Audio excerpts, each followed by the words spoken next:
Consider the profound possibility that history's most perilous veracities were once meticulously inscribed on parchment, only to be silently expunged. Imagine if the Knights Templar, in their ultimate moments of desperation, did not merely conceal precious metals or sacred artifacts, but rather potent words, utterances so explosive, so subversive, that their own brethren violently removed them from official records. What if a fragment of such a page has now re-emerged, not complete nor perfectly preserved, yet sufficient to instill deep apprehension in any individual comprehending its significance? One might pause, allowing the investigative light to stabilize, for this inquiry seeks not material wealth or legendary tales, but rather the very truths they endeavored to obliterate. The prevailing narrative of the Knights Templar, those monastic crusaders of medieval Europe, mystics clad in armor, sworn protectors of the Holy Land, and its esoteric knowledge is widely recognized. They were ultimately condemned as heretics, their order dismantled by papal edict, their assets confiscated, their leaders subjected to torture, and their name relegated to ignominy. Yet, amidst that prolonged decline into obscurity and silence, a crucial element vanished. Not an artifact of ceremony, nor a weapon of war, but profound intellectual content. Centuries later, a scroll fragment, uncatalogued and charred at its edges, came to light. Its ink was faded, its language enigmatic, neither entirely Latin, nor Coptic, nor entirely benign. It alluded to pages that had been torn, a ledger rendered incomplete, and the unsettling implication that the ultimate truth of the Templars was not suppressed by monarchs or pontiffs, but rather meticulously redacted by the order itself. This evening, our journey traverses fire and parchment as we meticulously trace the evidence, the subtle hints, the significant absences, and the whispers encased in wax. There is even a historian who asserts that the vanished examen scroll contained a novitiate rite involving sacred geometry and lunar cycles, an argument supported solely by a marginal sketch found in a related document from Acre, depicting a peculiar spiral diagram, potentially a moon spiral or a labyrinth. The investigation commences with a particular type of parchment, not the kind carefully preserved in ornate libraries, rolled with silk ribbons and sealed with wax.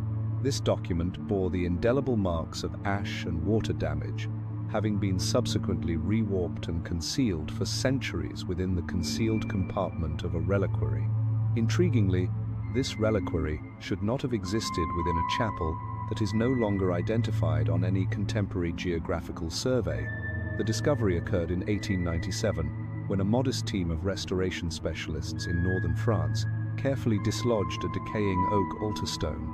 Beneath this stone, wrapped within a bundle of deteriorated linen, lay fragments of scrolls bearing the unmistakable cross of the Knights Templar.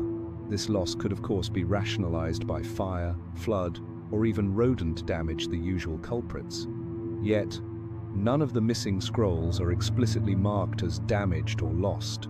They are simply absent, without comment, annotation, or a scribbled footnote in the margins. Such an omission is peculiar for a clerical culture meticulously obsessed with explaining every discrepancy in exhaustive Latin detail. One particular scroll, subsequently catalogued by the Société des Manuscrits Perdus, displayed what seemed to be the commencement of an oath, perhaps a ceremonial vow. It began mid-thought and concluded mid-line. Surrounding this void were faint impressions, suggesting that something profoundly volatile had once resided there and was intentionally prevented from remaining. The investigation commences with a particular type of parchment, not the kind carefully preserved in ornate libraries, rolled with silk ribbons and sealed with wax. This document bore the indelible marks of ash and water damage, having been subsequently rewarped and concealed for centuries within the concealed compartment of a reliquary. Intriguingly, this reliquary should not have existed within a chapel that is no longer identified on any contemporary geographical survey. Investigators who examined these fragments noted another subtle, yet unforgettable detail. Char patterns surrounding the absent page sections indicated uneven burning and external scorching from centuries of smoke. However, they also revealed what appeared to be a separate incident, confined specifically to the scrolls themselves, a controlled, localized, almost surgical immolation.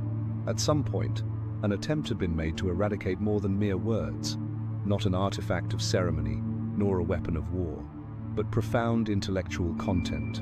Centuries later, a scroll fragment, uncatalogued and charred at its edges, came to light. Its ink was faded, its language enigmatic, neither entirely Latin, nor Coptic, nor entirely benign. The scrolls discovered beneath the altar appear to have survived this fire, or more accurately, to have been rescued from it. Yet they were already incomplete at that time. A ledger number, inscribed in Roman numerals, identified one scroll as Folio X66, with the next recovered scroll being Folio XL, indicating two missing. One might attribute this loss to decay, time, or even rodents. However, a private record belonging to one monk, a diary that fortuitously escaped incineration, alluded to something far more sinister: the distinct odor of oil, not wax, and the resonant sound of metal chains being dragged across stone during the night the fire commenced. He documented witnessing 3 hooded figures fleeing down the east corridor before the flames engulfed the chapter library. His final entry, penned in trembling Latin, states, "Not all fires serve for warmth." However, the precision of the slicing marks and the abrupt loss of context suggest that these pages were removed while the archive remained functional. This implies a premeditated and internal act of redaction. However, the dating of this reference, late 1297, coincides precisely with the period just months following the Reims fire. This convergence has ignited considerable debate among Templar scholars.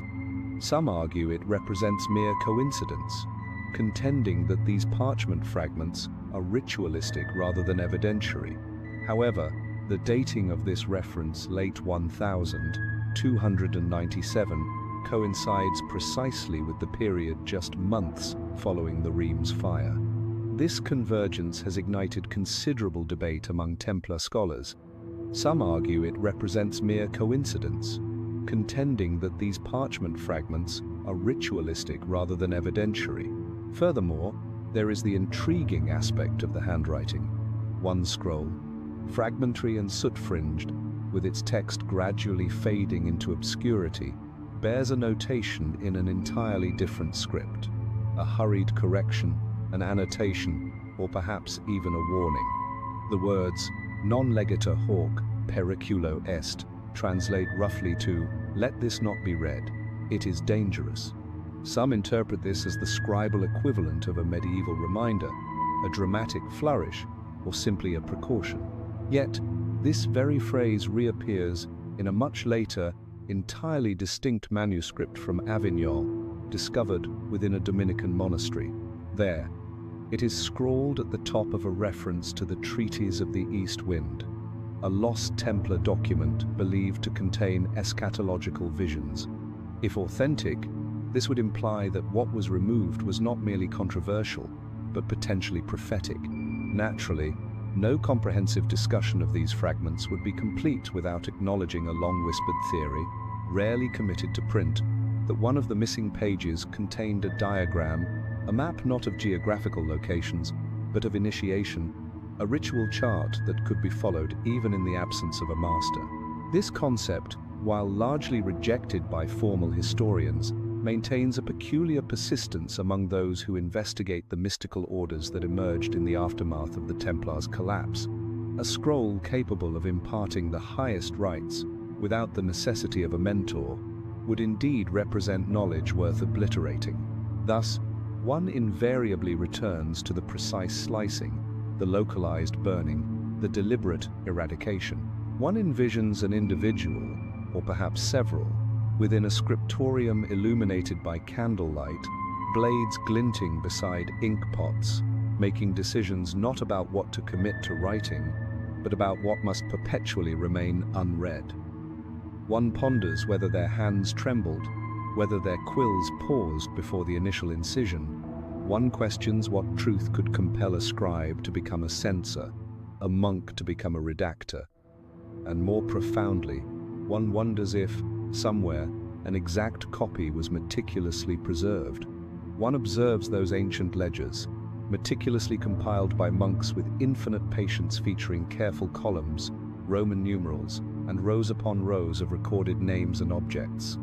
These served as the medieval world's equivalent of spreadsheets, albeit without the modern complexities of software crashes and corporate jargon.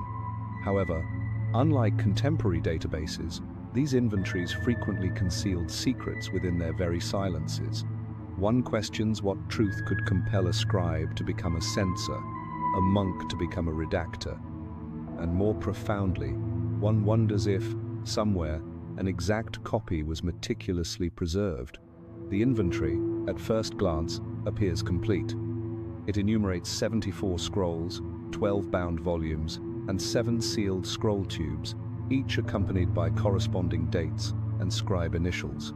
However, cross-referencing this with an earlier inventory from the same commandery, dated 1302, reveals an immediate and striking discrepancy. The earlier document lists 83 scrolls, indicating that 9 are now missing. One particular Templar inventory, preserved in the Vatican's Archivio Segreto and dated to the winter of 1306, seems to resonate with a pronounced silence. This document, titled Registrum Templi Grandis, represented a final summation of Templar scrolls, codices, and ritual texts housed at the Paris commandery, just prior to the commencement of the arrests. More curiously, several scrolls listed in the 1302 inventory bear duplicate titles with subtle variations. Doritus Orientis appears twice, once with an asterisk beside it. Examinatio Novicorum is listed in 2 forms, one labeled Stratus. These duplicates vanish from the 1306 version, leaving only the more orthodox-sounding titles. Consequently, what was lost may not have been physical artifacts at all. Rather, the loss might have been editorial in nature. This discrepancy has fueled years of scholarly dispute among Templar researchers. One faction posits that the duplicates were temporary copies discarded due to redundancy. Another believes that the duplicate titles signaled alternate versions of official doctrine, perhaps adapted from Eastern traditions encountered during the Crusades. There is even a historian who asserts that the vanished examen scroll contained a novitiate rite involving sacred geometry and lunar cycles, an argument supported solely by a marginal sketch found in a related document from Acre depicting a peculiar spiral diagram, potentially a moon spiral or a labyrinth. The discovery occurred in 1897 when a modest team of restoration specialists in northern France carefully dislodged a decaying oak altar stone. Beneath this stone, wrapped within a bundle of deteriorated linen, lay fragments of scrolls bearing the unmistakable cross of the Knights Templar. Another missing title is Tabula Alba, or the White Table. Modern interpretations instinctively conjure Arthurian imagery.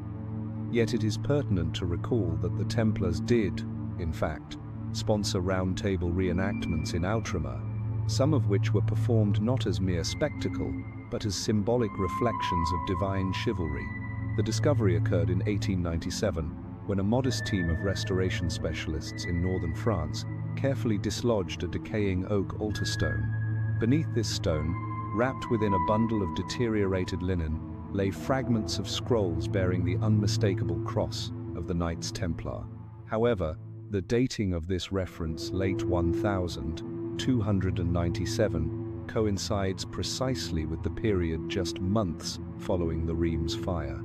This convergence has ignited considerable debate among Templar scholars. Some argue it represents mere coincidence, contending that these parchment fragments are ritualistic rather than evidentiary. Indeed, labyrinths possess a long and enigmatic association with Templar legend. Furthermore, one of the scrolls absent in the 1306 inventory is simply titled Via Noctis, or the Way of the Night. No known copy of this scroll exists today.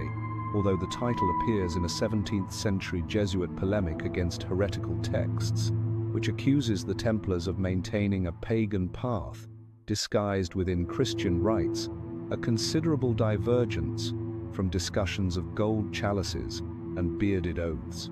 Something unequivocally changed.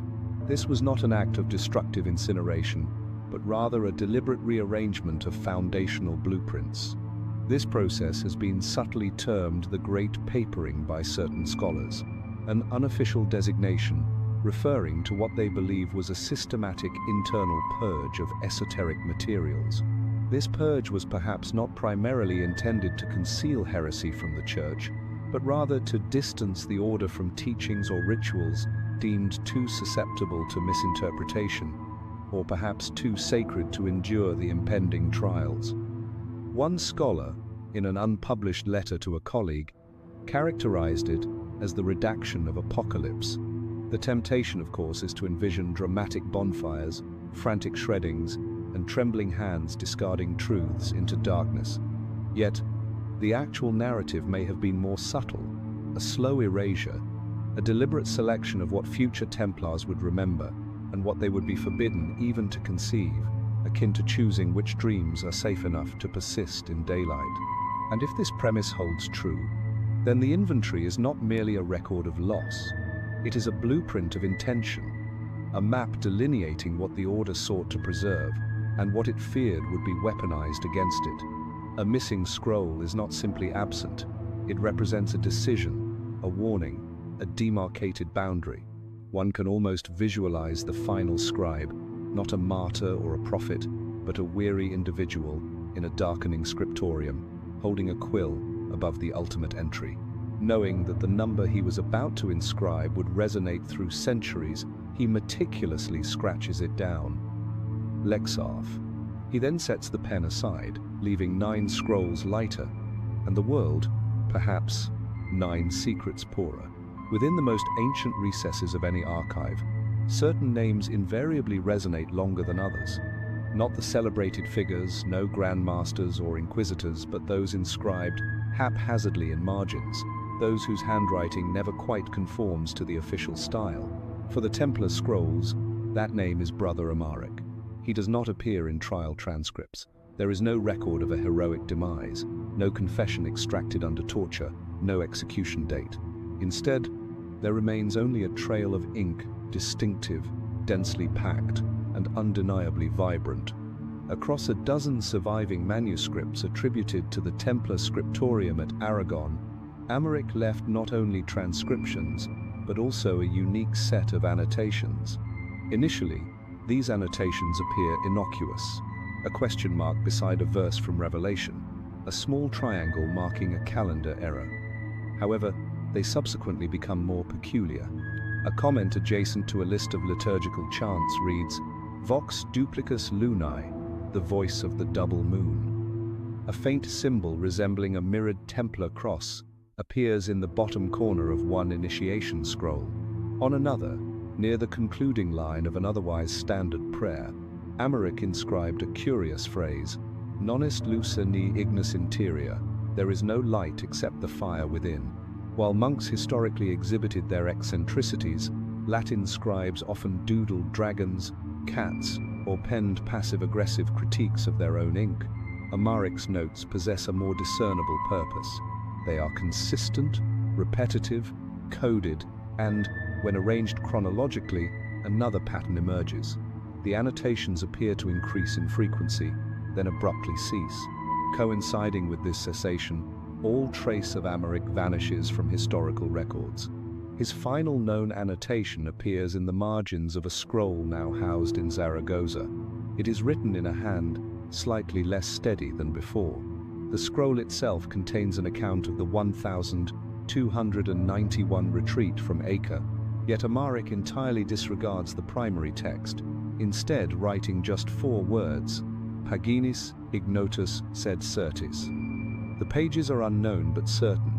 This fragment, loosely interpreted, has generated numerous pages of academic commentary. Some scholars contend he implied that specific texts, though lost, were historically authentic.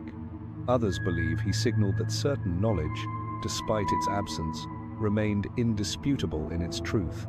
A third, more speculative school of thought views the phrase as a confession, that Amaric was aware of what had been redacted and perhaps even participated in the act.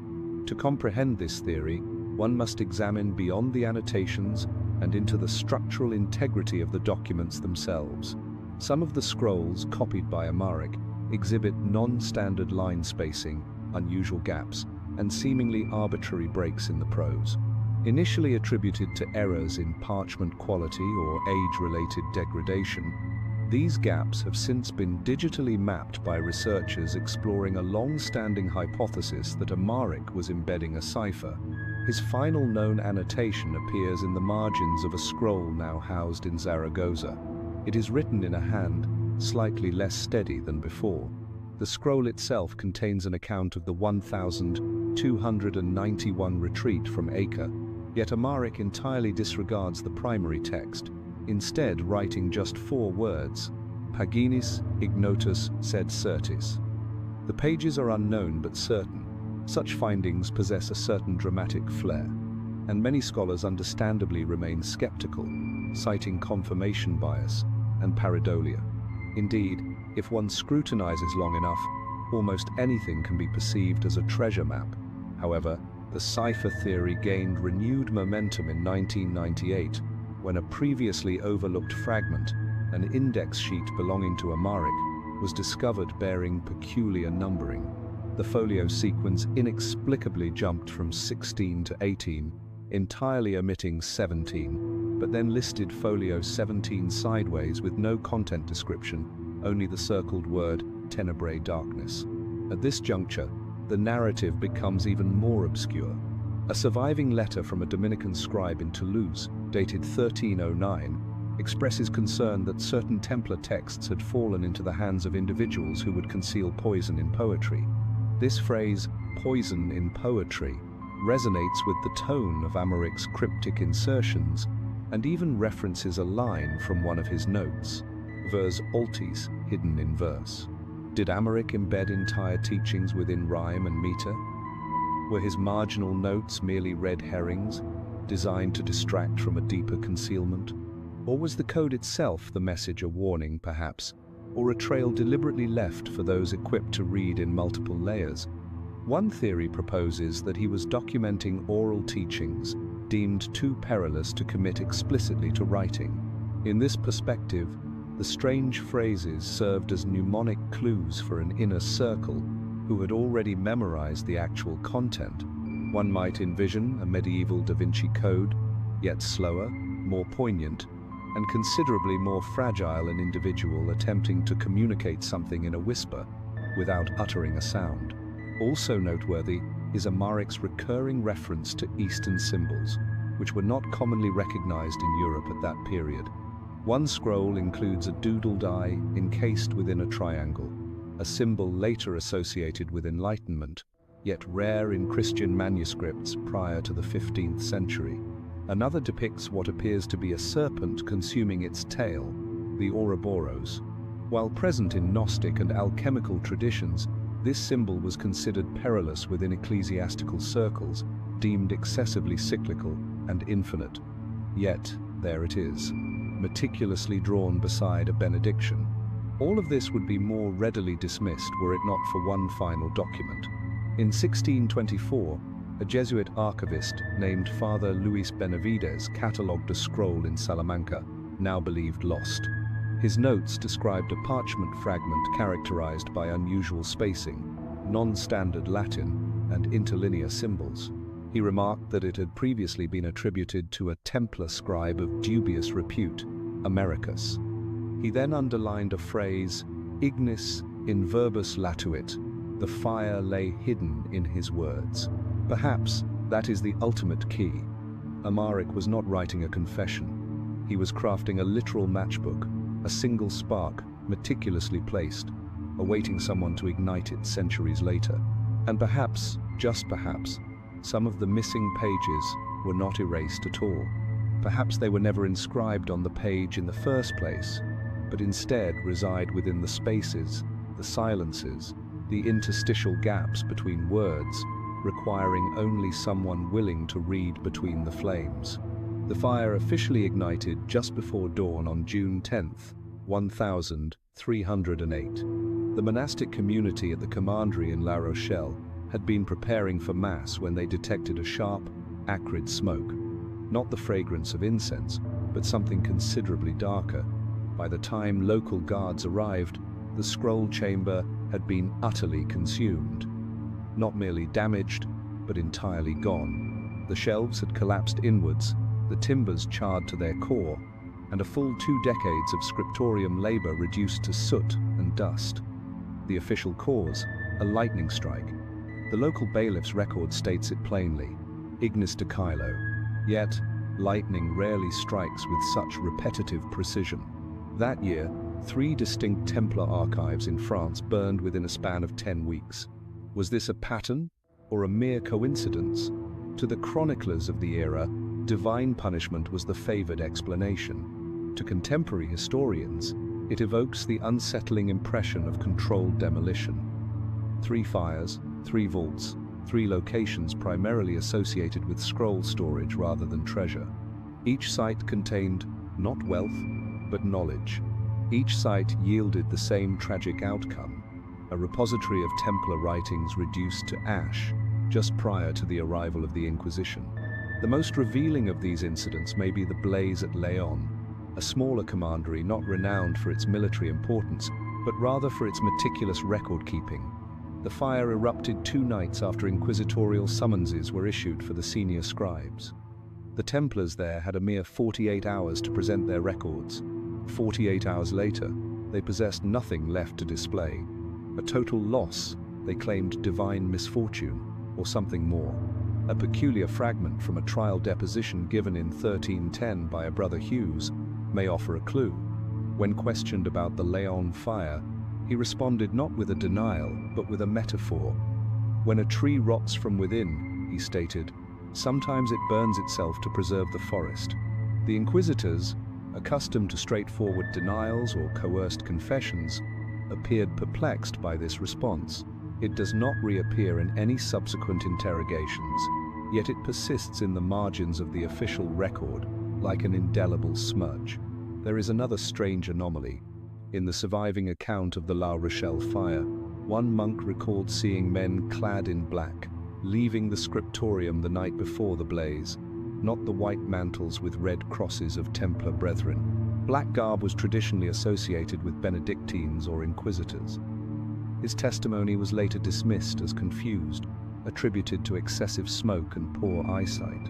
However, another report from Sens, where a fire erupted under similar circumstances, described nearly identical observations, shadowy figures in cloaks, without distinguishing crosses or voices.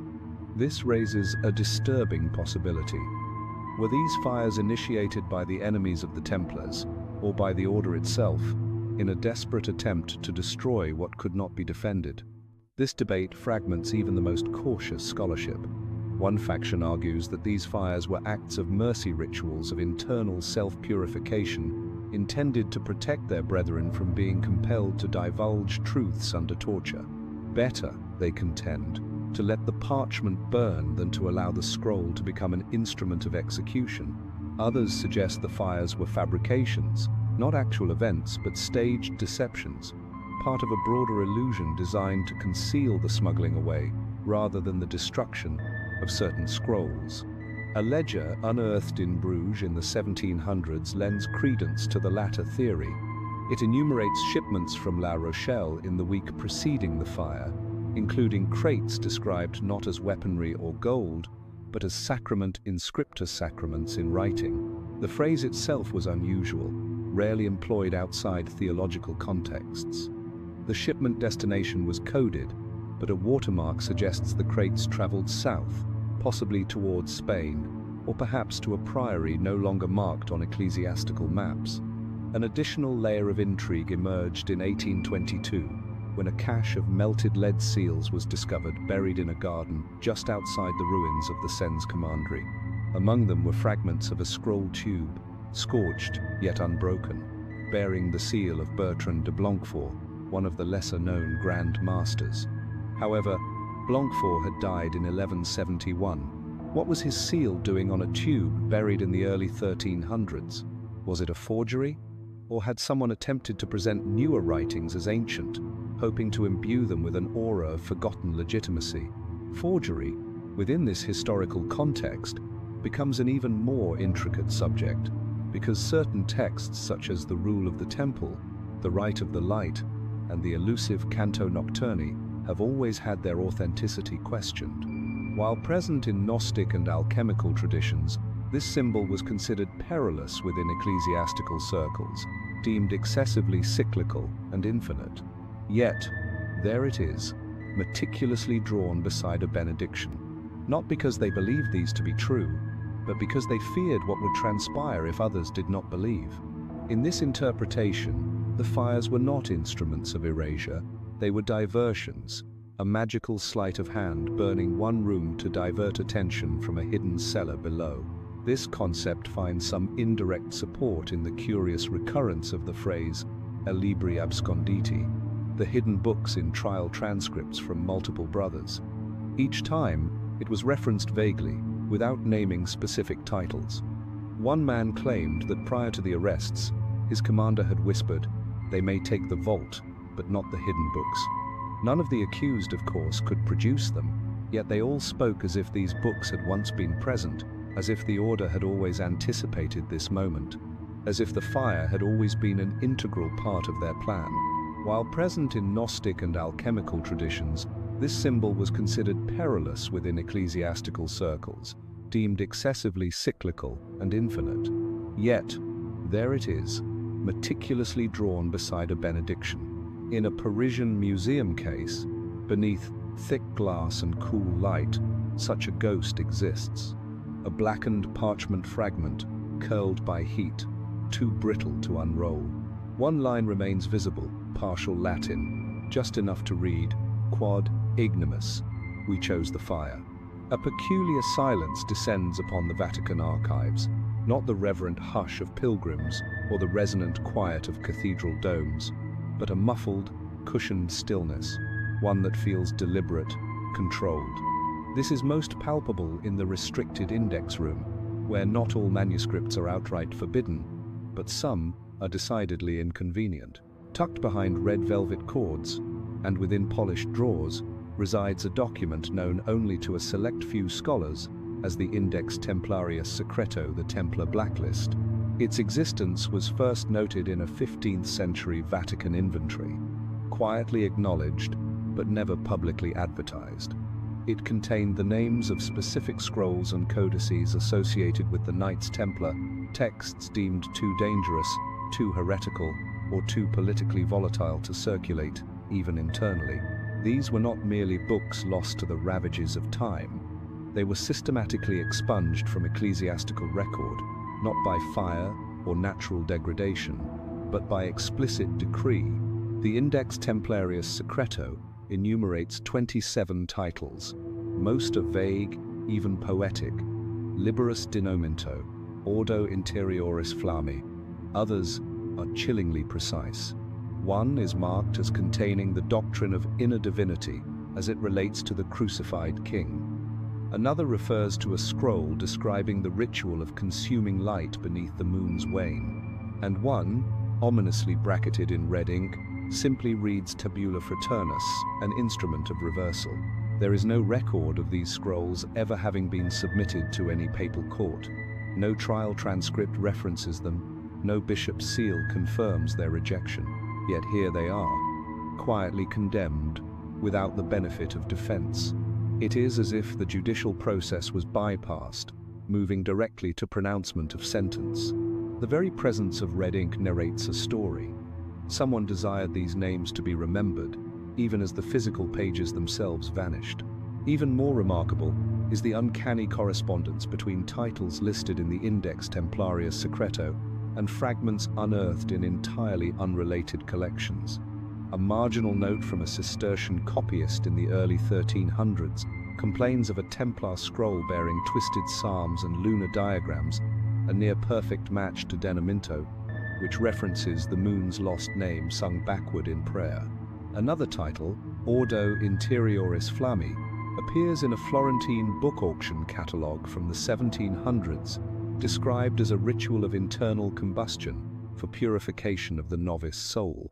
That scroll has since disappeared, having been sold to an unnamed private collector and never seen again. Theories regarding the blacklist are as numerous as they are conflicting.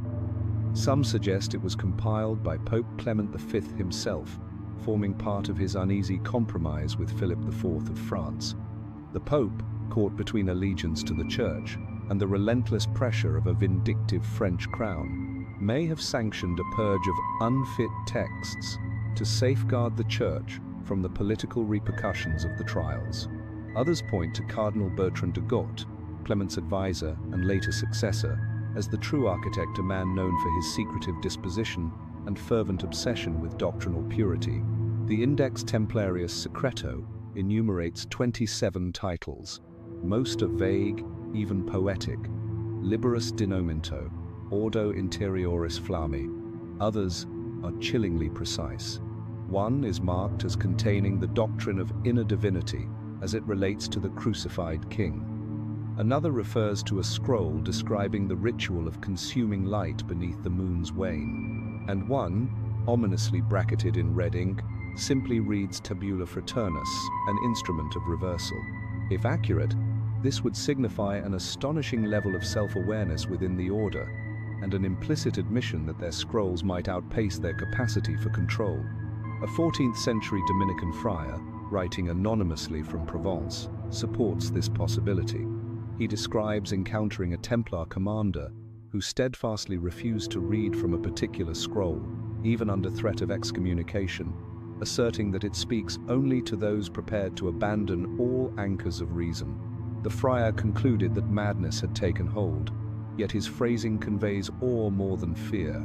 He records, "The scroll bore no name, only a circle, black, waxing, unbroken."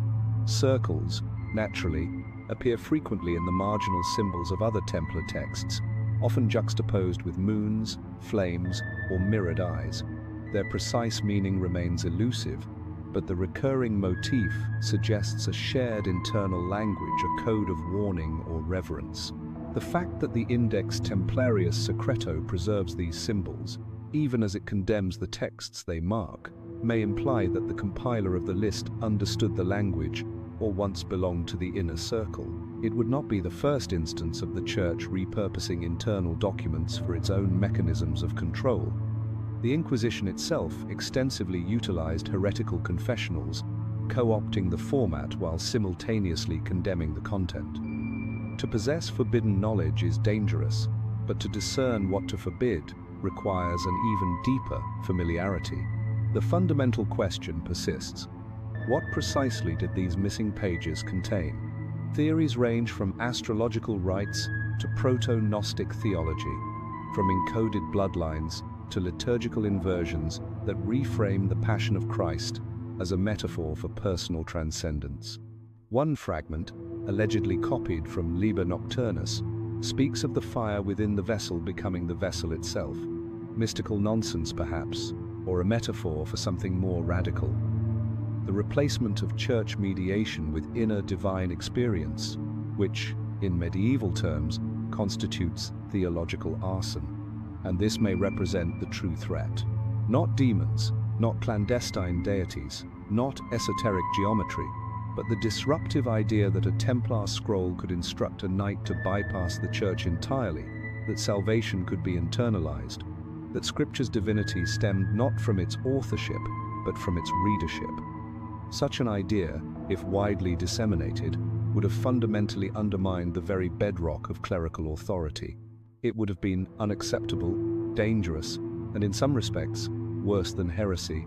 It was independence. Thus, the blacklist fulfilled its purpose, not merely to erase the scrolls, but to ensure they would never be copied again, never whispered, never even contemplated.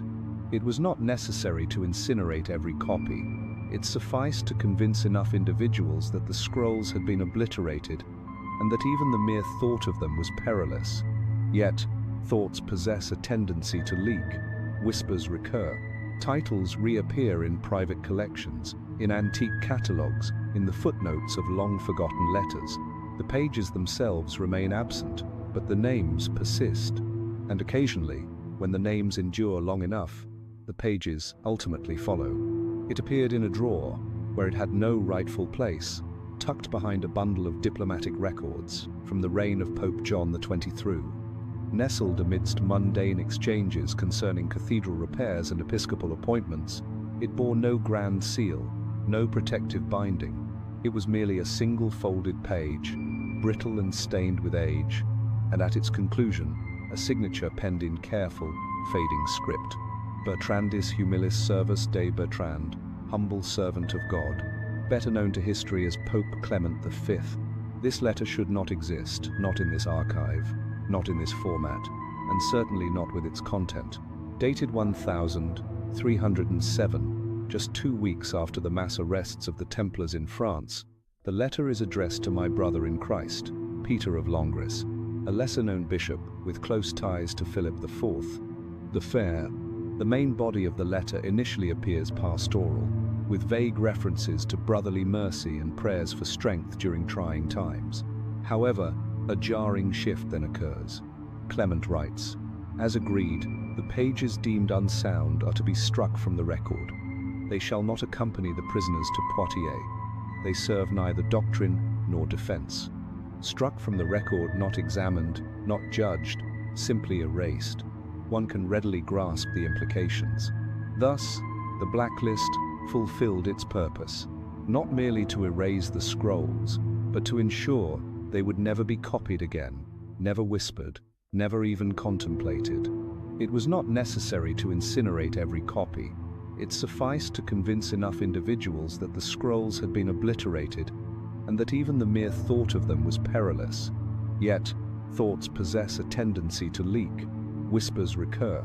It appeared in a drawer, where it had no rightful place, tucked behind a bundle of diplomatic records from the reign of Pope John XXIII. Nestled amidst mundane exchanges concerning cathedral repairs and episcopal appointments, it bore no grand seal, no protective binding. If these pages, presumably scrolls or transcripts seized alongside the Templars, were deliberately excluded from official proceedings by papal instruction, then much of what we purport to know about the trials is filtered through a conscious absence. The letter suggests not merely political maneuvering, but editorial manipulation, fundamentally reframing the entire narrative. The Templars were not simply subjected to trial, their defense was preemptively disarmed.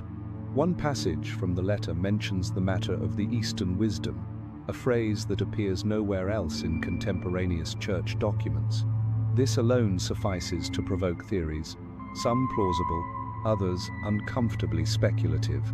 Was this a reference to Gnostic influence, Sufi mysticism, or to the rumored Codex Orientalis, an alleged Templar document describing their encounters with various sects during the Crusades, including teachings not easily reconcilable with Roman doctrine? A copy of that codex has never surfaced, yet descriptions of it have. Most notably, a 17th century Jesuit catalogue lists a black book with brass clasps confiscated from a private collector in Toulouse. It was destroyed, according to a marginal note, for errors concerning the Word made flesh, another tantalizing link in a chain of vanished context. Even in the absence of the codex itself, the Clement letter casts a long shadow. For one, it suggests that church officials were aware that certain scrolls or pages were unsound, meaning either dangerous, doctrinally deviant, or politically embarrassing, and rather than confront them, discreetly removed them from circulation.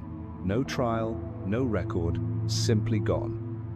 This brings to mind a particularly perplexing element from the Chinon parchment. While the main document grants absolution to the Templar leadership, it references earlier confessions not submitted for review. For years, historians presumed this referred to hearsay or procedural missteps. But what if those confessions were authentic, documented, and simply discarded? There is another subtle connection in a separate ledger from Avignon, dated 1311. A scribe notes that 3 scrolls relevant to the recent tribunal were removed for ecclesiastical sanitation. The term is as vague as it is chilling. Sanitation of thought, sanitation of memory. And who authorized this removal? The list of what was excluded begins to carry more significance than what remains. Even more curious is the fact that the Clement letter, despite its implications, does not deny the scrolls' existence. It affirms them, validates them, if only by reference. This signifies that the Church possessed knowledge and chose silence. One detail in the letter is particularly striking, not for its content, but for its handwriting. The final sentence, following the formal sign-off, appears to have been added later.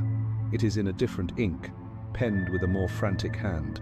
It reads, "The brother from Cyprus has not returned. If he carries a copy, we must pray it falls into silence." A brother from Cyprus, not a cardinal, not a courtier, but a brother, likely a Templar, possibly one of those who eluded arrest. And if he carried a copy, then somewhere, even now, that missing page might still exist.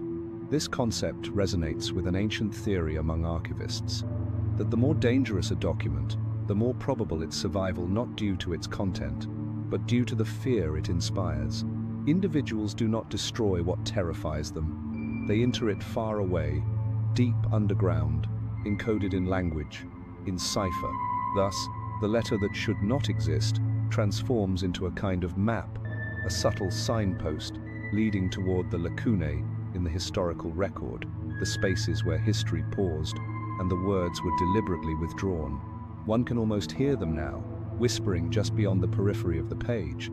He never raised his voice, never overturned a table, never stormed from a tribunal in protest, nor penned an angry treatise in exile.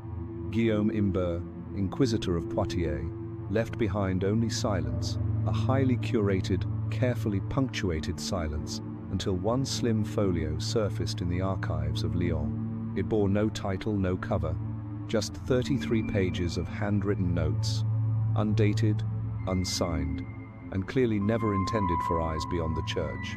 Yet, the handwriting matches known samples from Guillaume's trial transcripts, marginalia compared to inked statements, exhibiting the same characteristic flourish in his lowercase g, and the same peculiar tilt in his capital R. This renders the content problematic, for Inquisitor Imbert, despite his unwavering loyalty and procedural diligence, apparently began to harbor doubts.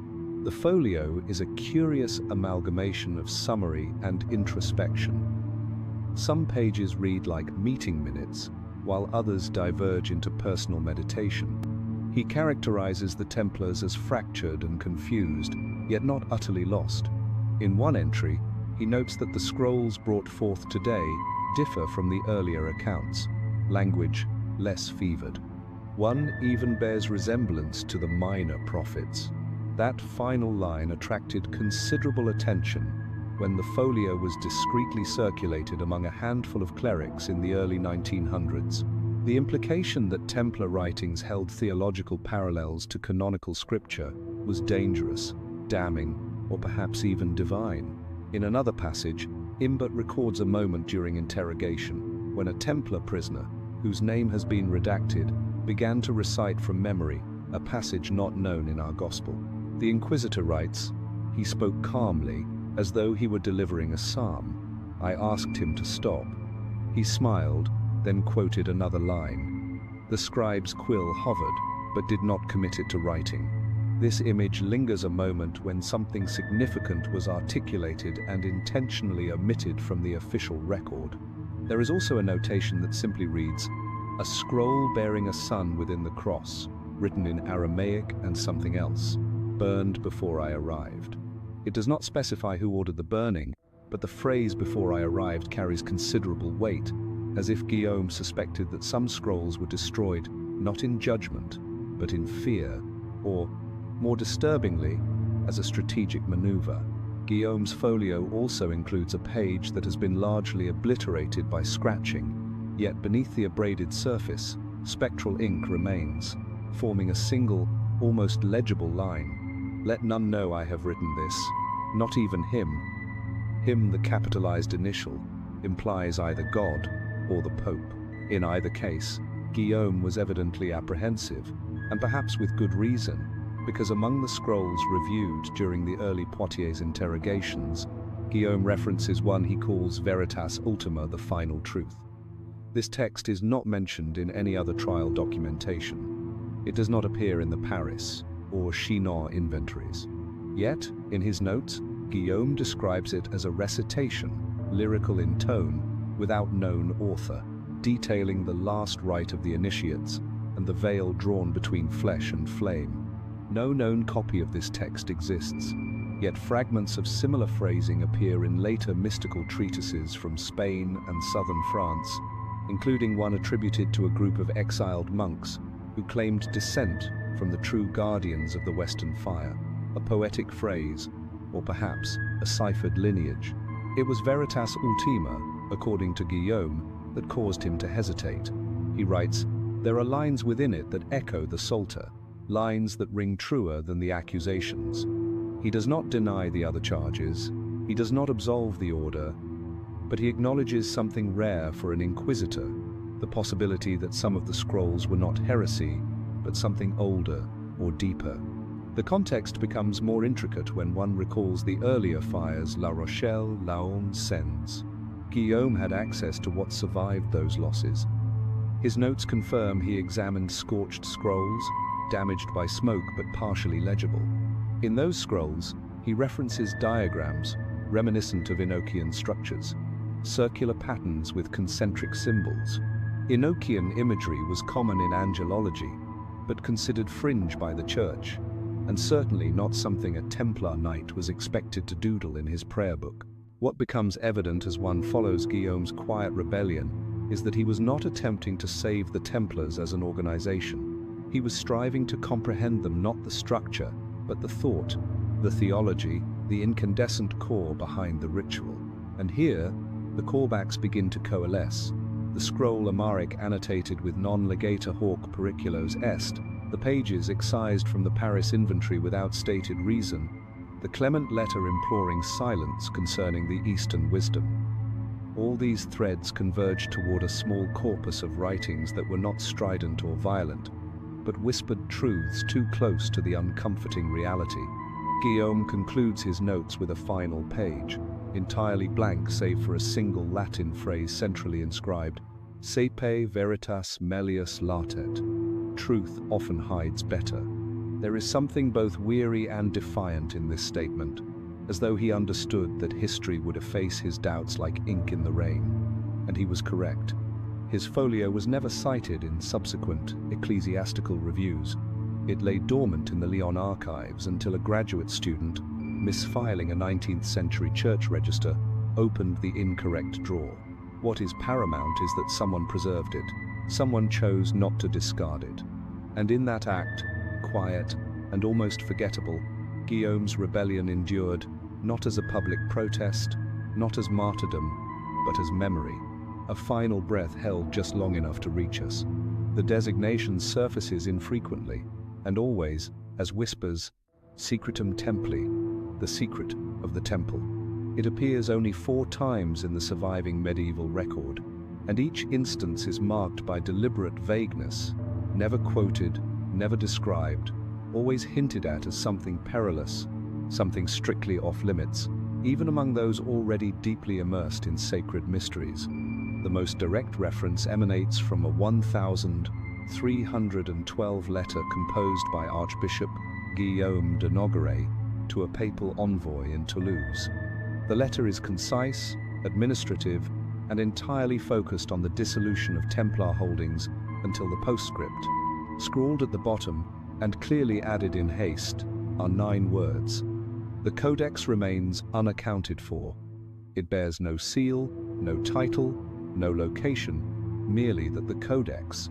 However, the envelope preserved alongside the letter was marked with an unusual glyph, 2 interlocking crosses flanked by suns, a symbol matching only one other known source. The carved stone seal discovered above the destroyed library at the Templar stronghold in Béziers. It is there that the investigative trail commences. According to one account, When Philip IV's forces seized Béziers, they anticipated finding gold. What they discovered instead was a library, dozens of scroll tubes, bound volumes, and 4 heavily reinforced wooden cases with brass locks. 3 were immediately opened.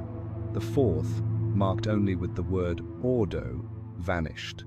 It does not appear on the seizure ledger. No court ever enumerated its contents. However, a Dominican archivist, writing 30 years later, noted that the chest containing the secretum was lost or never found. His deliberate choice of the word secretum has become the linchpin for those who believe the codex was authentic. If it was, then it may have constituted the most closely guarded manuscript within the Templar order. Its alleged contents represent a synthesis, a compendium, not a single text, but an intricately woven collection of the order's most esoteric writings, theological speculation, diagrams of initiation rites, and even first-hand accounts of what Templar emissaries had learned from their contact with the East. Some describe it as a mirror book, composed of 2 halves, one visible, the other requiring symbolic decoding through ritual experience. Others believe it contained no doctrine at all, but rather a ciphered map, not of terrestrial geography, but of consciousness, a method of spiritual ascent veiled in chivalric metaphor. The designation surfaces infrequently, and always as whispers, Secretum Templi, the secret of the temple. It appears only 4 times in the surviving medieval record, and each instance is marked by deliberate vagueness, never quoted, never described, always hinted at as something perilous, something strictly off-limits, even among those already deeply immersed in sacred mysteries. According to one account, when Philip IV's forces seized Béziers, they anticipated finding gold. What they discovered instead was a library, dozens of scroll tubes, bound volumes, and 4 heavily reinforced wooden cases with brass locks. 3 were immediately opened. The 4th, marked only with the word Ordo, vanished. It does not appear on the seizure ledger. No court ever enumerated its contents. These echoes, separated by more than a century and originating from disparate regions, suggest either a shared mythos or a tangible object whose nature defied standard documentation. In 1472, a Benedictine monk named Hugo Furios penned a peculiar commentary on texts that were meant to be recited, not read. He names no specific sources but refers to a book of the inner rule that was as smoke in the hand glimpsed, then lost. This poetic phrase takes on new significance when one considers the identical language appearing in a 14th century parchment fragment from Salamanca. The book was not for sight, only breath. Its presence in a Templar context suggests an intentional borrowing from non-canonical sources, which, if true, would explain why the codex had to vanish. Inquisitors harbored little patience for theological creativity. The Templars were already accused of embracing foreign rites and unorthodox symbols, a text openly synthesizing Christian and Eastern mysticism, potentially even Gnostic ideas, would have sealed their fate more rapidly than any heretical confession. However, perhaps that was precisely the objective. One speculative theory, controversial even within fringe academia, posits that Secretum Templi was not lost. It was deliberately planted, left behind intentionally for the Inquisition to discover not as a defense, but as a decoy. It was a compilation of fragments designed to confuse, to overwhelm, to cast doubt upon the very narrative being constructed against the Order, functioning as a kind of paper labyrinth. If one's adversaries cannot follow the trail, perhaps they cease the pursuit. Alternatively, perhaps the Codex was not intended for the Inquisition at all. Some researchers believe Secretum Templi was created in the final years preceding the arrests, a last gesture of synthesis by a faction within the Templars desperate to preserve their legacy. They could not preserve the Order, but perhaps they could encode its essence into a single, enduring manuscript, not indestructible in its physical form, but in its meaning copyable only through comprehension, legible only through ritual. The parallels to Amaric's coded scrolls are undeniable: the mirrored crosses, the references to ignis interior, the inner fire, the concept that what matters is not merely the text on the page, but what is awakened by the act of reading. The Codex, therefore, is not merely a book. It is a key, a portal, and those without the requisite training to open it would find nothing but poetic nonsense. One final clue originates from the 19th century.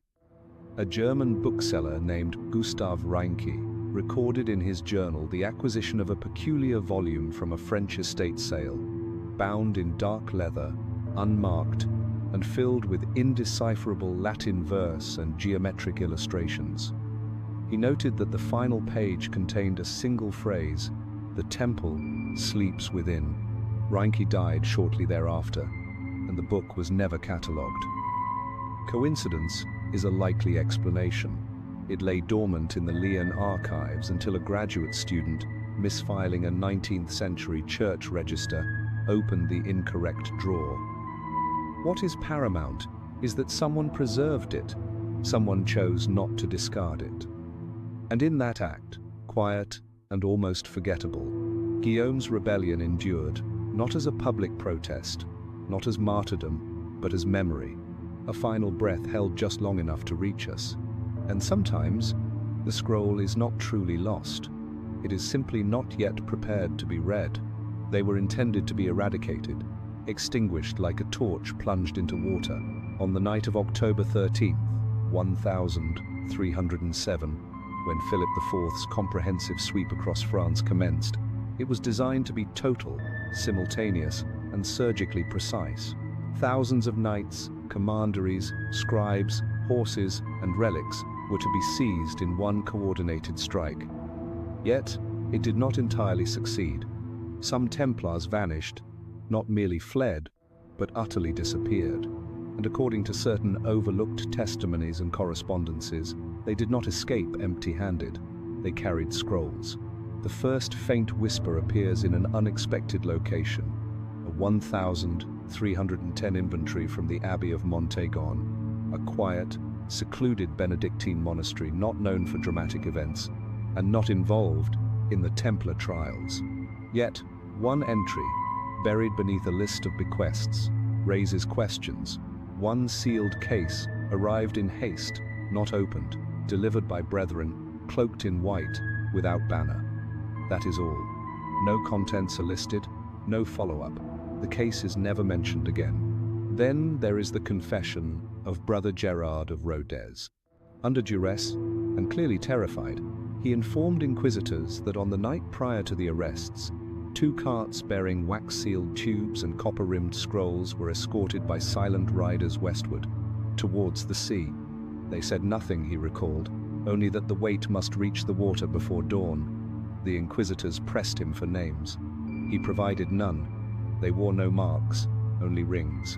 This line was struck from later transcripts but preserved in a marginal note. Sigma digitorum probata, rings of proof. The notion that Templars escaped with scrolls is controversial, primarily because it disrupts the neat, satisfying symmetry of their downfall. If the order perished definitively, then the threat was concluded, contained, rendered safe. However, if some members escaped, particularly those entrusted with preserving knowledge, then their ideas may have taken root elsewhere, nurtured by secrecy and sustained by absence. This same motif is observed in Catalan records. In December 1307, a ship departed from the port of Collior under questionable paperwork, registered to no known order, bound for the Balearic Islands. Its listed cargo, grain and tallow. Yet, the harbour master's log includes a scribbled addendum. Tubes and cases, hand-bound, no stamp. More significantly, the ship's captain, one Raymond Amaric, later appears in Aragonese court papers connected to a shipment of ecclesiastical materials of Eastern origin. This pattern continues. An English priory in Templecombe received, without explanation, 3 visitors from the old house of La Rochelle in 1308. A clerk noted that they brought nothing but silence and satchels. The priory itself would later be linked to the famous Templecombe head, a painted panel discovered centuries later beneath the floorboards, depicting a bearded, enigmatic figure that some claim resembles the Shroud of Turin. No scrolls were found, but always the subtle implication of something smuggled, something meticulously protected. The implications extend beyond mere romanticism. If these scribes, these so-called ink-bearers, indeed fled with actual Templar texts, then the documents that ostensibly perished in the La Rochelle fire may not have burned at all. They may have sailed. And if they sailed, where did they land? Cyprus presents itself as an obvious answer. The island served as one of the Templars' final strongholds, and even after the official dissolution, it remained a sanctuary for those who refused to relinquish their vows. Reports from Venetian traders mention cloaked knights appearing in Limassol with strange Eastern books. One scribe refers to a manuscript that bore symbols of Solomon's ring and the double cross. These echoes, separated by more than a century and originating from disparate regions, suggest either a shared mythos or a tangible object whose nature defied standard documentation. However, the trail does not conclude there. In Portugal, under the protection of King Dinis, the Templars were not crushed but quietly transformed, becoming the Order of Christ, the same men, under a new designation. And the Order's early archives, still largely inaccessible, contain dozens of entries labeled Documenta Translata. One entry, dated 1313, lists 4 scrolls in foreign hand, unsorted, awaiting copying. These entries disappear after 1315. Perhaps they were copied. Perhaps they were concealed once more. The theory that these ink-bearers were not random escapees but part of a larger, coordinated strategy gains traction when examined alongside a peculiar memo written by Jacques de Molay in 1306, a year prior to his arrest. In it, he refers obliquely to those who will carry the flame westward should the tower fall. Not gold, not relics the flame. Could that flame have been the Order's hidden writings, its unorthodox theology, its knowledge absorbed from Eastern mystics and never fully accepted by Rome? Recall also the anonymous Jesuit memoir discovered in Toledo, which referenced a relic of paper worth a kingdom. The author claimed it had been passed down through silent hands, safeguarded not because of its content, but because of its inherent danger. The memoir refers to it as the word that undoes the crown. There is even an apocryphal legend, almost certainly exaggerated yet persistent, of a knight arriving in Scotland by boat, clutching a scroll sealed in pitch.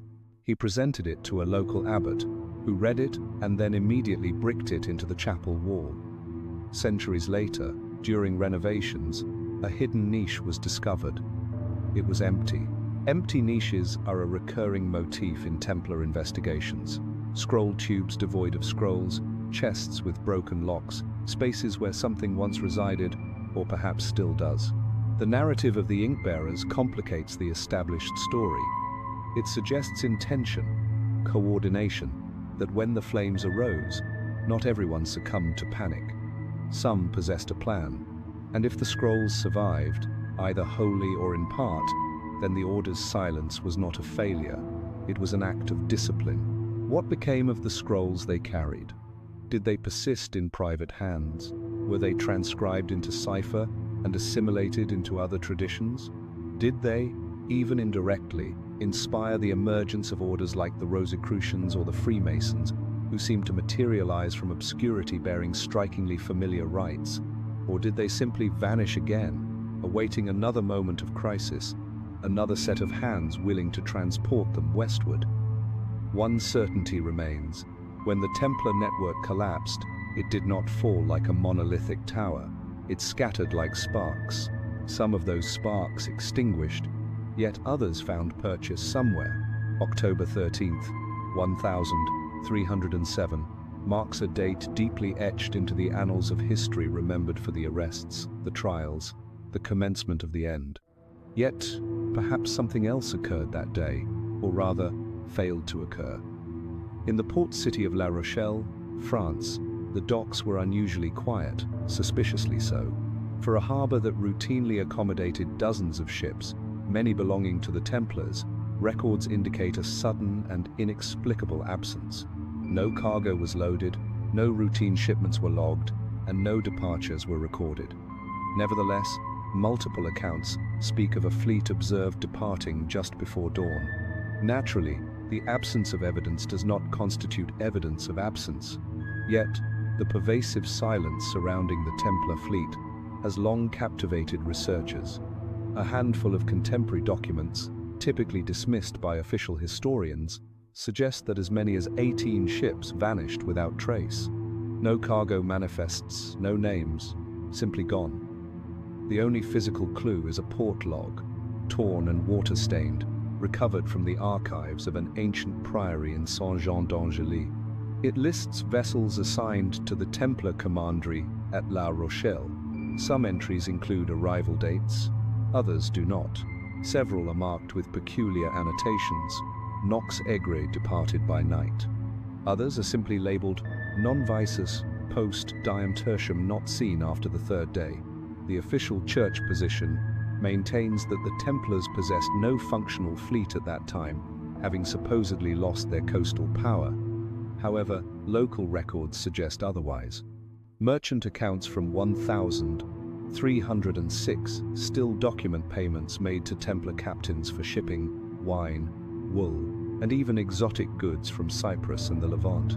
One contract, issued just months prior to the arrests, names a ship called Falconius Lux, the Light of the Falcon, whose home port was La Rochelle, and whose crew was entirely composed of men of the Temple.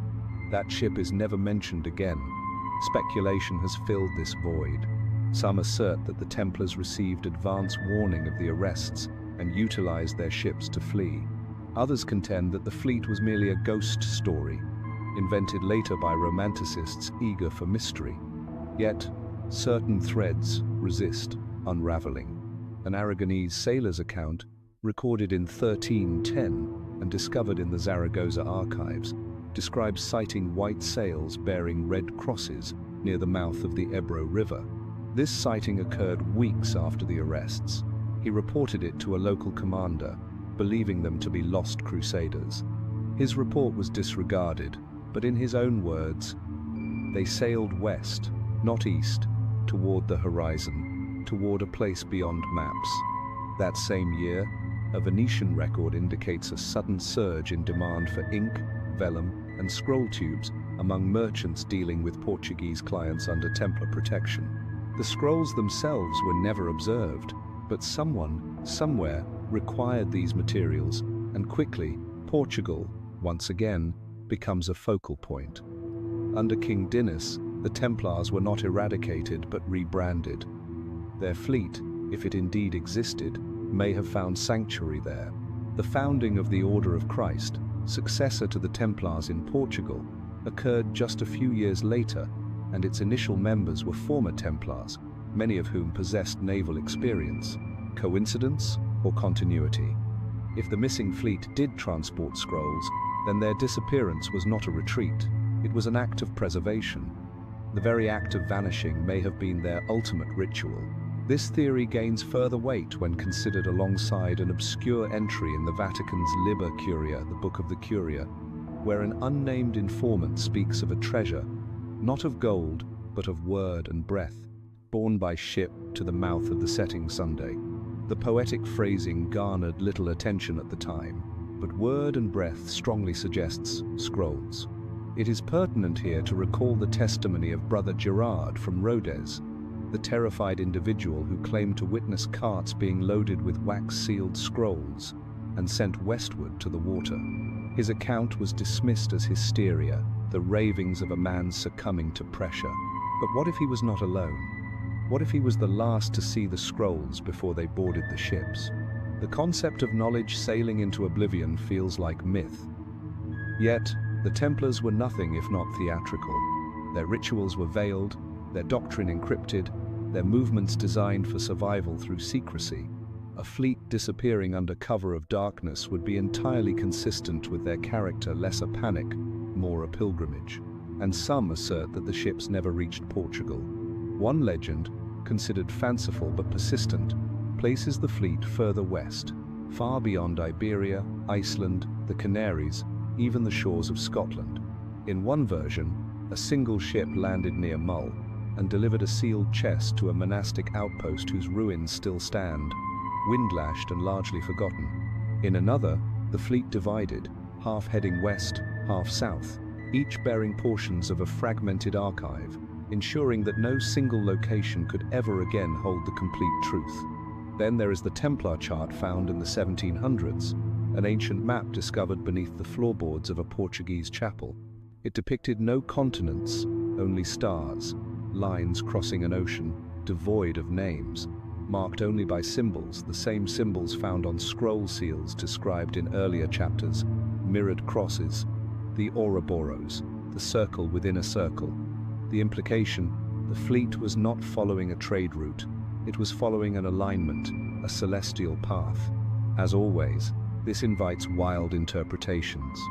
That the scrolls contained prophecies, that the fleet carried instructions for spiritual elevation timed to cosmic events, that it was not merely ink they transported, but a calendar, a moment yet to come. Far-fetched, perhaps. This sighting occurred weeks after the arrests. He reported it to a local commander, believing them to be lost crusaders. His report was disregarded, but in his own words, they sailed west, not east, toward the horizon, toward a place beyond maps. That same year, a Venetian record indicates a sudden surge in demand for ink, vellum, and scroll tubes among merchants dealing with Portuguese clients under Templar protection. This sighting occurred weeks after the arrests. He reported it to a local commander, believing them to be lost crusaders. His report was disregarded, but in his own words, they sailed west, not east, toward the horizon, toward a place beyond maps. That same year, a Venetian record indicates a sudden surge in demand for ink, vellum, and scroll tubes among merchants dealing with Portuguese clients under Templar protection. Then there is the Templar chart found in the 1700s, an ancient map discovered beneath the floorboards of a Portuguese chapel. It depicted no continents, only stars, lines crossing an ocean, devoid of names, marked only by symbols, the same symbols found on scroll seals described in earlier chapters, mirrored crosses, the Ouroboros, the circle within a circle. The implication, the fleet was not following a trade route, it was following an alignment, a celestial path. One discovers them inadvertently, odd little phrases in merchant ledgers, initials that do not correspond to known sailors, purchases of oil and parchment in towns far from Scriptoria. They claim the Templar fleet disappeared, but perhaps it did not. Perhaps it simply turned its sails toward the one horizon. The church could not follow the one lined not with fire, but with silence. The island archive theory commences with an anonymous letter dated 1313, discovered in a box of unrelated shipping manifests within the Genoa city archive. The letter is unsigned, penned in a hurried hand, and addressed to an individual simply identified as Dominus G. It reads, "The remainder of the work is secured west of Limassol, under the old stone. They will not look where no fire has fallen." Most interpretations connect this to Cyprus, specifically the now ruined commandery of Colossae, once a sugar fortress, later a Templar enclave, and perpetually rumored to possess deeper cellars than official maps indicate. Excavations beneath Colossae in the 1990 seconds revealed bricked-up passages whose purpose remains unknown. One chamber contained shattered wine jars and rusted armor fragments, but no scrolls. Or perhaps, more poetically, they were left in plain sight, disguised in liturgical language, masked in metaphor, sleeping behind words no one interprets anymore. The islands are quiet now, but islands retain memory, and stone does not forget. Majorca enters the theory through a more poetic route. A Catalan poem from the late 1300s describes white men from the east bearing tubes of night and sun, their ship vanishing like the owl beneath the temple moon. Interpreted literally, this makes no sense, but tubes of night and sun evokes a powerful metaphor for scrolls, containing both darkness and illumination. Furthermore, in 1384, a Majorcan priest wrote to the Bishop of Tarragona about old letters in foreign hand stored in the sanctuary's undercroft, untouched since the bearded ones passed through. The term barbati, or bearded, was frequently used in late medieval texts to describe Templars. Nevertheless, the mere fact that the Templars maintained a fortified presence on the island long after their suppression elsewhere suggests it was not merely a strategic outpost. It functioned as a storehouse, perhaps even a final refuge for knowledge that could not venture further west.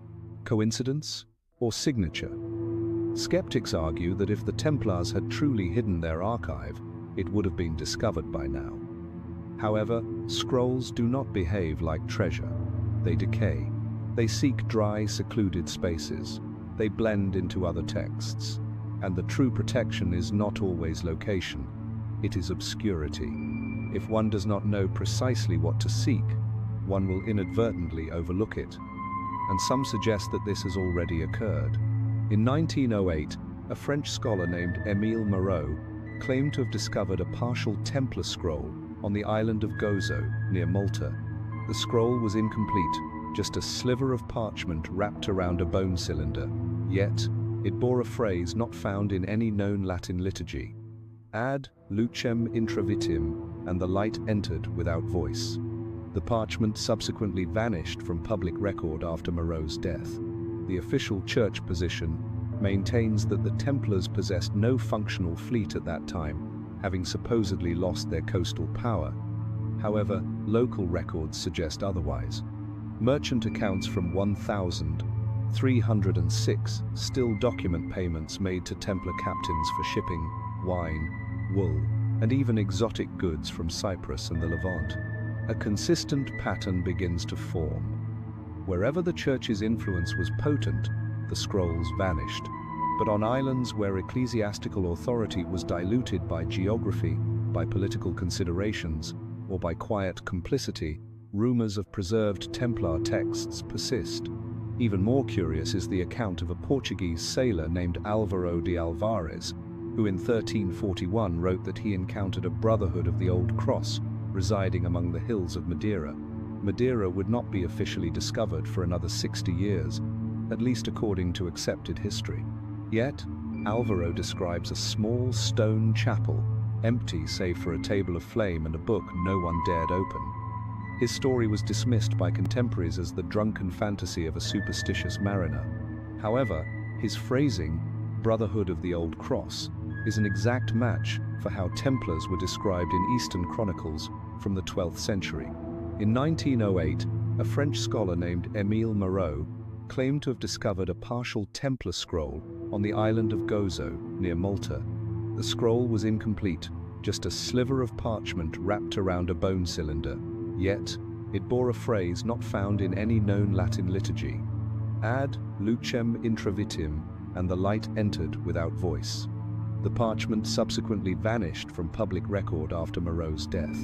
Early Masonic rituals include repeated references to a vault of 7 winds, a term found in no biblical text, yet echoed in the alleged scroll of flame. One of the texts believed to have been part of Secretum Templi. That scroll was said to contain a map of the body overlaid with the zodiac, a blending of Christian mysticism and Eastern cosmology, too unusual to be mere doctrine, too specific to be mere coincidence.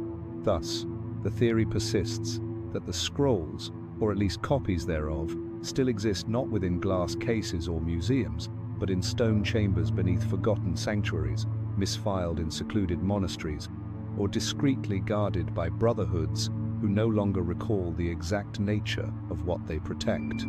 Perhaps one resides in a cellar, tightly rolled inside a forgotten vase, another tucked behind a false panel in an ancient altar, and some assert that the ships never reached Portugal. One legend, considered fanciful but persistent, places the fleet further west, far beyond Iberia, Iceland, the Canaries, even the shores of Scotland. In one version, a single ship landed near Mull and delivered a sealed chest to a monastic outpost whose ruins still stand, wind-lashed and largely forgotten. The process invariably commences with a handshake, a peculiar grip palm pressed to wrist. thumb positioned precisely. This is followed by a phrase, often in Latin or something designed to approximate Latin, succeeded by a series of symbols etched into stone or stitched onto aprons. These gestures, seemingly innocuous, even quaint, represent the remnants of something more ancient, perhaps considerably more ancient. If any of this holds true, then the scrolls may have been divided, not stored in a single location, but dispersed across a constellation of safe harbors, some in Cyprus, others in Sardinia, Majorca, Malta, even the Azores scattered like seeds. This would have constituted a clever insurance policy: destroy one location, and the others remain. The island archive theory also directly connects to the evolution of esoteric orders. Nevertheless, the mere fact that the Templars maintained a fortified presence on the island long after their suppression elsewhere suggests it was not merely a strategic outpost. It functioned as a storehouse, perhaps even a final refuge for knowledge that could not venture further west. Described in ritual texts as a guiding light, often associated with divine knowledge, it is said to be visible only to the worthy, those who have undergone trials and maintained silence. This closely mirrors a line found in a Templar initiation fragment recovered from the ruins of a collapsed commandery in Aragon. The star is not above, but within. It burns not in the sky, but in the brother. The phrasing differs, certainly, but the core essence, inner illumination safeguarded by ritual progression, is hauntingly similar. Then there is the Masonic practice of tracing boards, large symbolic diagrams drawn in chalk or ink on the lodge floor before ceremonies commence. These boards frequently depict staircases, compasses, suns, moons, and occasionally a figure holding a scroll. In certain rites, the scroll is labeled Lux Veritatis, the light of truth. No biblical passage employs that exact phrase, yet it appears in a marginal note in one of Amaric's surviving scrolls. Adjacent to it, a diagram of interlocking triangles and a single, unblinking eye. One might dismiss this as mere coincidence. Described in ritual texts as a guiding light, often associated with divine knowledge, it is said to be visible only to the worthy, those who have undergone trials and maintained silence. This closely mirrors a line found in a Templar initiation fragment recovered from the ruins of a collapsed commandery in Aragon. The star is not above, but within. It burns not in the sky, but in the brother. More substantial than poetry is the case of the Carta de Ischia, a navigational map dated 1315, which includes an unusual marking off the coast of Sardinia. A small, unnamed island is annotated with a Latin phrase, Custodia Scriptorum, guard of the writings. No settlement is listed, no monastery, merely a symbol, a triangle within a circle. That identical symbol appears in a marginal doodle in one of Amaric's surviving scrolls. More substantial than poetry is the case of the Carta de Ischia, a navigational map dated 1315, which includes an unusual marking off the coast of Sardinia. A small, unnamed island is annotated with a Latin phrase, Custodia Scriptorum, guard of the writings. No settlement is listed, no monastery, merely a symbol, a triangle within a circle. That identical symbol appears in a marginal doodle in one of Amaric's surviving scrolls.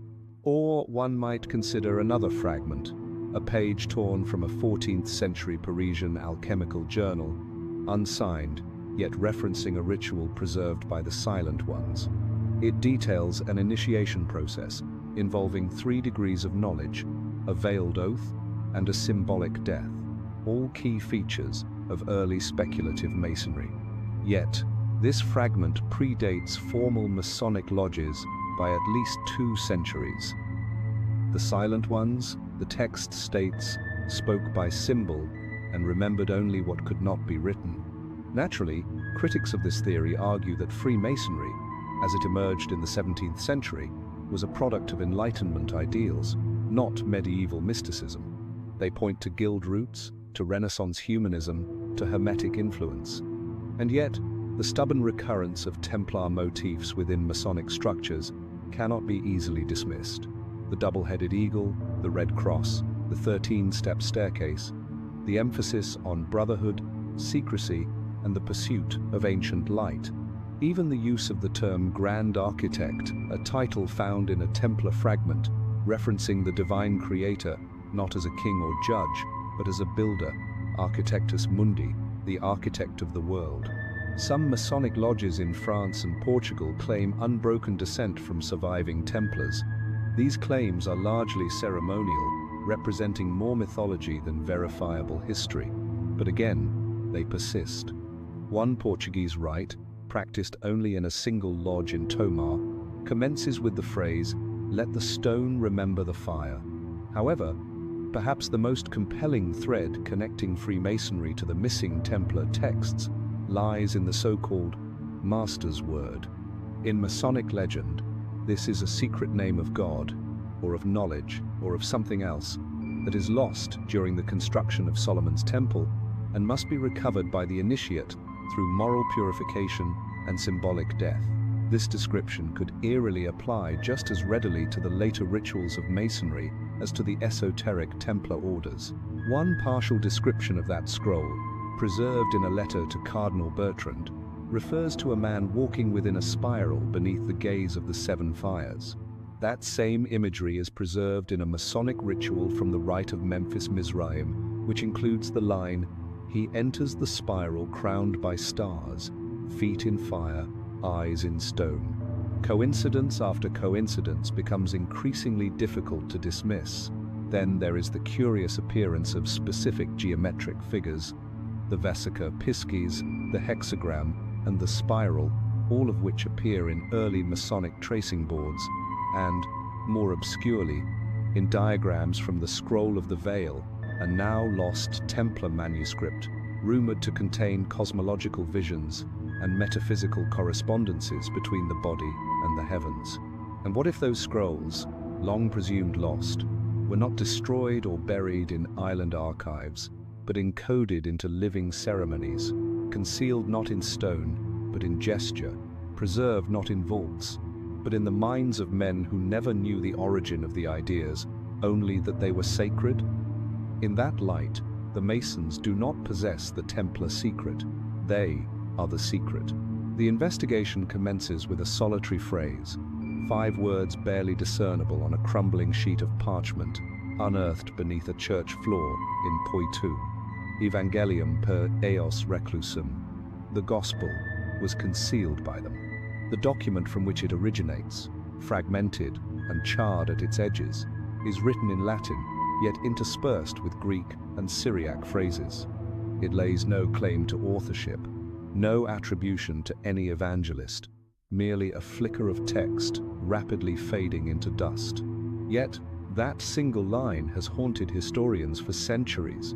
For if the Templars ever possessed a gospel not sanctioned by the Church, an alternative account of Christ's words, a suppressed testimony to his life, or, more significantly, a reinterpretation of his meaning, then, the stakes associated with the missing scrolls would multiply tenfold. The discourse would no longer pertain to mere ritual or doctrine. It would concern scripture, canon, and revelation. And the question no one dares voice too loudly: did the Templars attempt to rewrite the gospel? The so-called redacted gospel remains more theory than tangible artifact. No complete version has ever surfaced, only scraps, suggestions, hints buried within unrelated manuscripts. However, when meticulously pieced together, as both scholars and conspiracy theorists have attempted, a chilling tableau begins to form. A gospel in which Jesus does not perish for sin, but imparts liberation from the necessity of intercession. A text wherein the crucifixion is symbolic, not salvific, where resurrection is not corporeal but intellectual. A perilous gospel. The Church, naturally, denies its very existence, yet it would be compelled to do so. The trail intensifies in an unexpected location, an inventory from the Inquisitorial Tribunal of Toulouse, 1309. Among confiscated items from a Templar cell is a scroll marked Testimonium Ignotum Unknown Testimony. It is not categorized among ritual scrolls, nor is it labeled as heretical. It is simply unknown. This scroll disappears from the record shortly thereafter. However, a note survives from an unnamed scribe, written in a hand distinct from others. Symbols familiar, speech not heard in mass. That cryptic line has been endlessly dissected, with some believing it refers to a text written in a hybrid dialect, perhaps Aramaic and Coptic, and others suggesting it was entirely coded in liturgical metaphor. Then there is the letter from Inquisitor Guillaume Imbert, the same individual whose quiet rebellion was previously chronicled. In his private folio, he references a testimony read aloud by a brother who named no apostle but claimed lineage from the breath of God. Lineage from breath, a peculiar phrase, yet not unprecedented. It echoes ancient Gnostic writings where pneuma, or breath, represents the essence of divine inheritance, not blood, not ritual, but breath. This is where the implications become profoundly uncomfortable, because buried in one of Amaric's annotations, scrawled beside a devotional chant, are the words verbum factum non est caro. The word was not made flesh, a direct reversal of the Gospel of John's foundational statement of Christian incarnation, flipped as if reflected in a mirror. If this was more than a scribal jest, more than some poetic heresy, then it may represent the smoldering ember of the redacted Gospel itself. It is not difficult to envision the panic such a document would incite, a gospel devoid of a crucifixion, a Savior who does not suffer but rather instructs, a path to the divine without martyrdom. It would obliterate centuries of doctrine with a single utterance. It would render sacrament obsolete, and it would necessitate destruction. Yet, destruction invariably leaves marks. Scroll tubes without contents, ink stains on walls, testimonies that allude to documents no longer present in the archive. One Cathar prisoner, interrogated in Albi in 1321, stated that the Templars sang the Book of the Wanderer, the one who woke but did not bleed. The Inquisitor dismissed it as poetic nonsense, but when juxtaposed with the fragments, it begins to resonate with something considerably darker. The title, Book of the Wanderer, reappears centuries later in a German esoteric volume, Der Wanderer, attributed to an unknown monk and containing only cryptic allegories. One chapter describes a man traversing a city constructed of letters, whose walls crumble when he speaks. Another chapter details a scroll with no ink that blinds those who attempt to see with their eyes, not their understanding. These tales may be mere fantasy, or they may be refracted memories of a scroll never intended to be interpreted literally. Even stranger is a 15th century Vatican marginal note, written in response to a now lost letter, which cautions, "Do not entertain the whisper of the fifth voice." It sings from the desert, not the mount. Most interpret this as metaphor, but in Templar accounts, there is frequent reference to a fifth scroll, or occasionally the scroll of no seal, a document not included with the others, perhaps because it bore no author or no signature the Church would recognize. Some now believe that this fifth scroll, this redacted gospel, was never widely circulated within the Templar ranks. It was hidden, passed from scribe to scribe, protected by the innermost circle, known only through memorized phrases and sacred gestures. If so, then its contents may never have been fully committed to writing at all, only spoken, only heard, only lived. And what of its curse? That term is not employed lightly. However, one recurring phrase in relation to the redacted gospel is extinguitur luminis. Its light extinguishes.